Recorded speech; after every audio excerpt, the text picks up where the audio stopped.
আল্লাহ এই যে দেখেন আজকে 3 মাস, আজকে 4 মাস বাংলাদেশের যেই পরিমাণ প্রাচুর্য, বাংলাদেশের যেই পরিমাণ বরকতের দুয়ার আল্লাহ তাআলা খুলে দিয়েছেন, আমার মনে হয় একটা কারণ, ছোট্ট একটা কারণ কইতাম নেই, কইতাম নেই, শুধু পুরুষ নেতৃত্বের কারণ।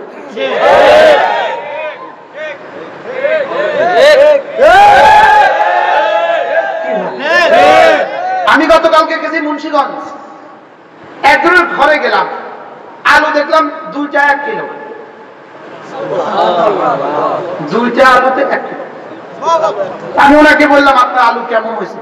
বলতেছে আমার বেশি হয় নাই, 2600 বস্তা হয়েছে।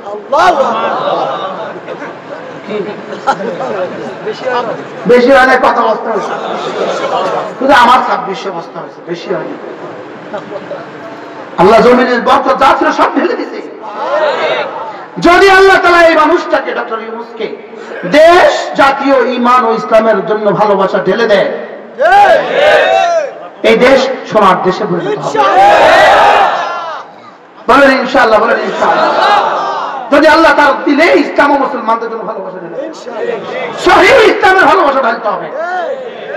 কোন ইসলামের ভালোবাসা? বলেন সহিহ ইসলামের ভালোবাসা তার কলেজে ঢালতে হবে। সহিহ ইসলামের ভালোবাসা ওনাকে বোঝা উচিত, সহিহ ইসলাম কাকে বলে।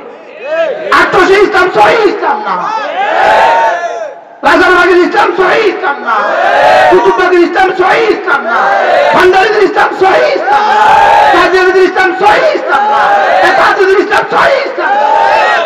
কি না বলেন, কি না? সহিহ ইসলাম বুঝতে হবে, ফিউরটা বুঝতে হবে, ফিউরটা কি বুঝতে হবে বলেন? আর জোরে বলেন, আরো জোরে বলেন।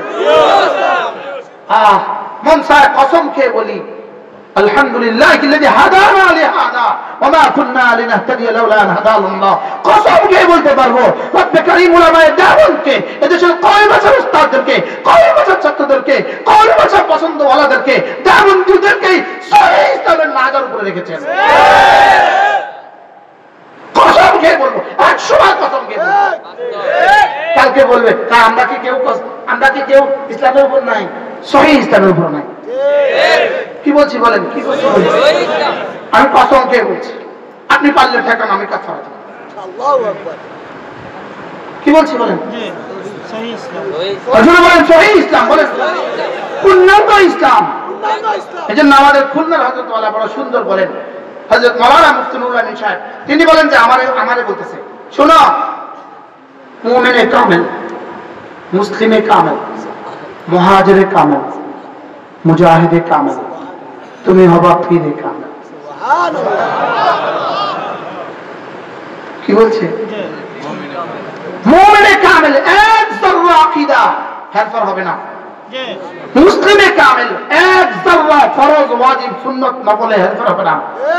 মুহাজিরে কামেল, এক যারা কোনো গুনাহ হবে না। মুজাহিদে কামেল, আল্লাহর দ্বীনের জন্য যখন যা লাগে শেষ তক নিজের জীবনের শেষ রক্তবিন্দু আল্লাহর জন্য ঢেলে দিতে হবে। এটা হলো মুজাহিদে কামেল। এই সব যদি একসাথে হয়, বলেন মুমিনে কামেল,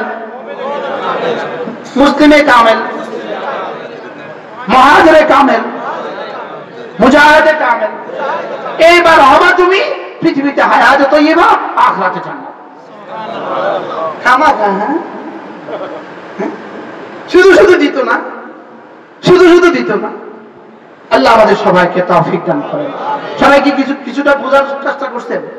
আমি কারে কারে এখানে দোষারোপ করছি?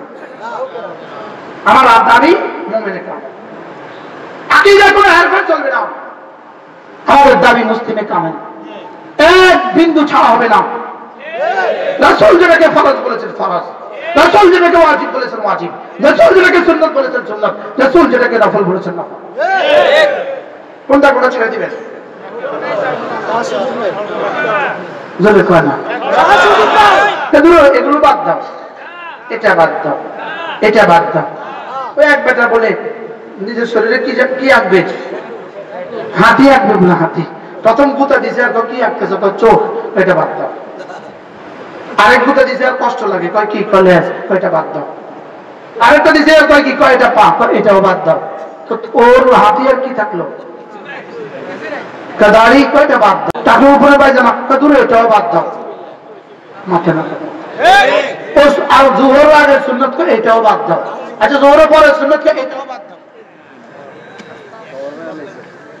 এবার বলে তাকবীর উলা কয় এটাও বাদ দাও, মাতে না। আচ্ছা ছেলে মেয়েকে কোরআন শিখানো কয় এটাও বাদ দাও। এমনি কোনটা কোনটা থাকলো আর ইসলামের? কিছুই নাই, কিছুই নাই, কিছুই নাই। হ্যাঁ কি এবার কোনটা থাকলো? ইসলাম দিয়ে কি হবে আপনার দেশে? কি কি বাদ, কি কি আছে, কি কি নাই? কিছুই নাই। বেটির লগে ইফতার খেলে কেমন হয়? কিছু হইতো না, হয়তো কত স্যার নামাজ পড়ে গেলে কি হবে? একই মিলি কিছু হইতো না, ছোট জিনিস।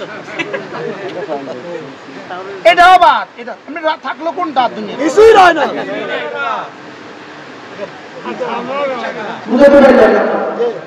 আর কি কি রয়েছে? কিছুই নাই, কিছুই নাই, কিছুই নাই। আর কি কিছু আছে? কোনটা কোনটা বাদ দিবেন? কিছুই বাদ দাও যাবে না। ফরজ ছাড়বো না, ফরজ ছাড়বো না, ফরজ ছাড়বো না, ফরজ ছাড়বো না, কোন সুন্নাত ছাড়বো না, কোন সুন্নাত ছাড়বো না, পারত পক্ষে কোন নফল ছাড়বো না, কোন গুনাহ করব না, কোন গুনাহ করব না। এমন এক জাতি যদি তৈরি হয়ে যায় রব্বুল আলামিন এদের হাতে দুনিয়া দিয়ে দিবেন। সুবহানাল্লাহ। এদের হাতে কি? আমরা অপেক্ষায় আছি ওই জাতি তৈরি। ইনশাআল্লাহ আল্লাহ আমাদের সবাইকে তৌফিক দান করুন। মনে কষ্ট পাইছেন কেউ? তাহলে আমাদের জুলাই আগস্ট বিপ্লব যদি না হতো এতক্ষণ আমরা এখানে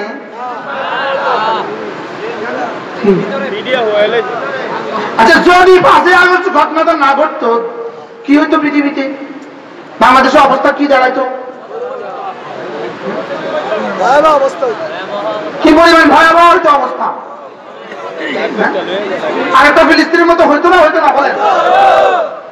খোদার আকাশটা যদি এদেরকে আবার ফিরতে দেয়,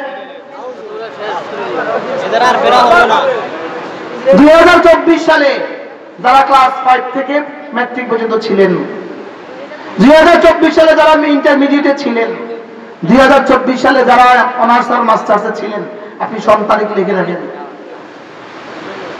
যদি আল্লাহর সাথে গাদ্দারি করে, আল্লাহ আবার ফেরত দেয়, উপায় হবে না। বাস্তব না বাস্তব? বলেন বাস্তব না বাস্তব? বাস্তব। রেজিস্টার আছে না নাই? আমার কথা বল।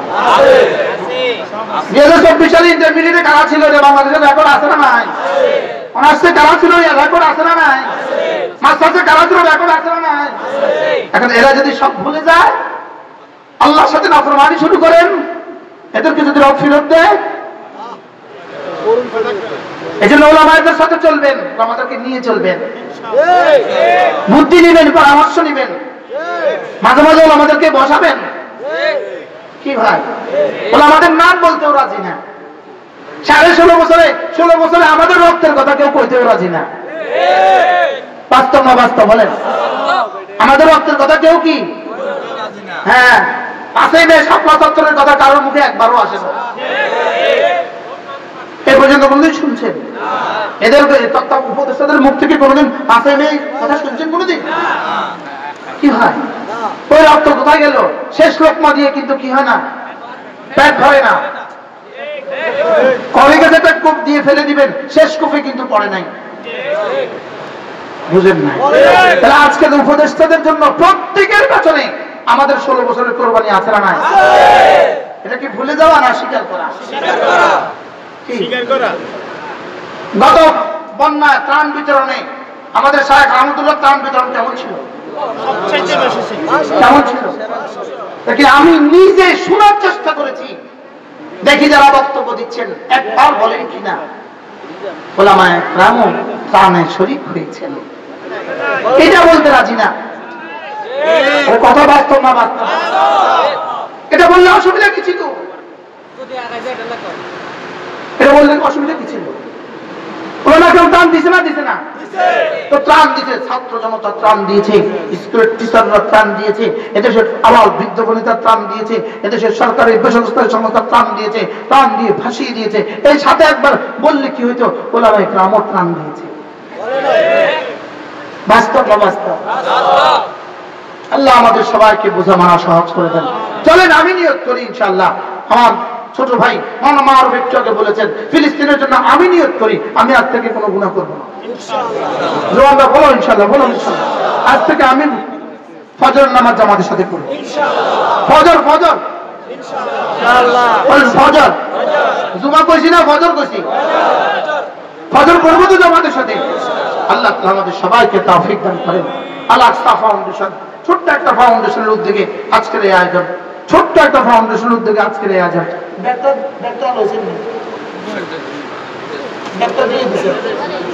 মাশাআল্লাহ, আল্লাহ তাআলা এই ব্যাগের মধ্যে বরকত দান করেন। এই মাহফিল প্রত্যেক বছর হোক, আপনারা চান তো ইনশাআল্লাহ। আল্লাহ আমাদের সবাইকে কবুল করেন। আল্লাহ আমাদেরকে ঈমান আমলের জিন্দেগি নসিব করেন, শিরক মুক্ত ঈমান নসিব করেন, কুফরি মুক্ত ঈমান নসিব করেন, গুনাহ থেকে বেঁচে থাকার তৌফিক দান করেন। দেশ ও জাতির ভালোবাসা আল্লাহ তাআলা আমাদের কলিজায় দিয়ে দেন। আল্লাহ আমরা এই দেশকে ভালোবাসি, বলেন আমরা এই দেশকে কি আমরা এই দেশকে ভালোবাসি, আমরা এই দেশকে ভালোবাসি। এদেশ আমাদের দেশ ইনশাআল্লাহ। এদেশ আক্রান্ত হলে আমাদের চীনা ঝাঁঝরা হওয়ার আগে, আপনাদের চীনা গুলি পড়ার আগে আমাদেরটা ঝাঁঝরা হবে, বলে না ইনশাআল্লাহ। আল্লাহ আমাদের সকলকে তৌফিক দান করেন। আল্লাহুম্মা রযুকনা শাহাদাতান ফি সাবিলিক ওয়াজআল মাউতি ফি বালাদি রাসূলিক। আল্লাহ শাহাদাতের মওত নসিব করেন। ফিলিস্তিনের সমস্ত শহীদদের রক্তের বিনিময়ে আল্লাহ তাআলা পুরো পৃথিবী